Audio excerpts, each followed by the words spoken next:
Me personally, I want my wife and my kids to know that they were well loved and that I lived my life for them.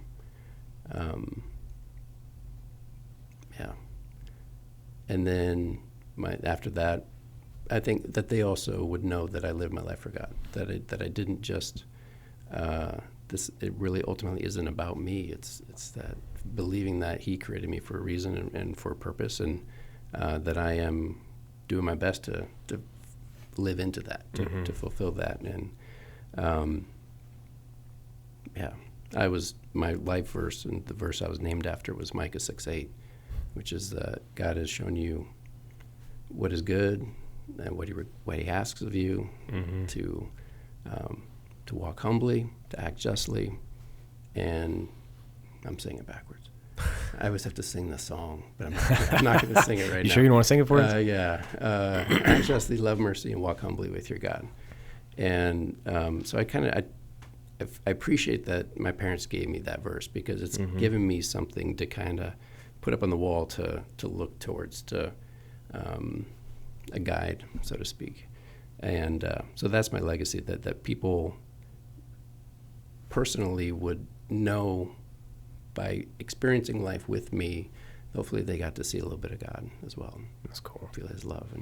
And so then that's the same, I suppose, also for Base Camp, that kids would get to do that themselves, that they get to figure out who they are and where they're going and how God wants to use them in whatever path that they take. Love it. Yeah.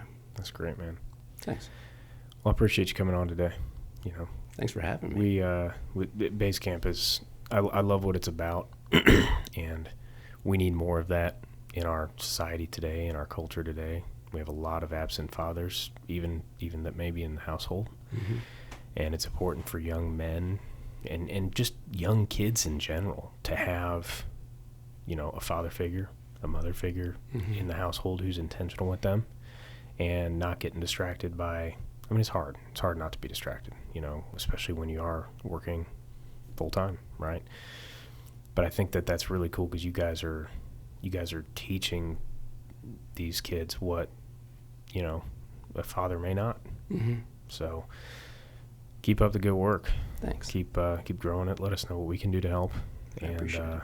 It's a great mission. Yeah, and we want, and I think something that is important is that the dads that are out there that maybe, whether they're doing this or not, how, and I think it just kind of dawned on me as a ministry, how can we empower those parents to be able to invest in their kids' lives and experience some of these things with their kids. And so I think a big part of that is just slowing down, and being in the Word.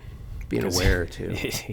The Word gives you a lot of wisdom on how to father and how to mother and how to be somebody who lives for God, lives for your family, lives for other people, and dies to self, right? And that's what we're called to do.